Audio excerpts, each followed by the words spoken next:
الان 3 هفته است دارم میرم. شما امروز به من میگی من نقص مدرک دارم؟ خدا وکیلی نمیدونم چرا همه شمایی که برمیگردید فکر میکنید اینجا بی‌قانونیه. منم حامل.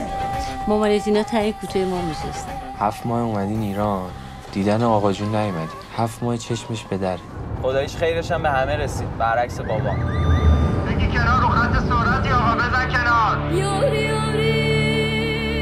سلام زهره، خوبی؟ الحمدلله. شما خوبین؟ بچه‌های خوبی داری، قدرشون رو بدون. خدا از گناهشون بگذره. آقا جون رفت. منتظر بود شما رو ببینه بره.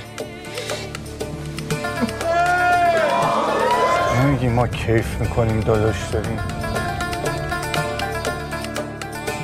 وصیت‌نامه اینجا هست یا نه؟ کی کار تدریس تو دانشگاه درست کرد؟ برای چی مزخرف میگی؟ کی هستی که کار من راه بندازی؟ بابا مرد رفت. این پول شماست، مال توییم.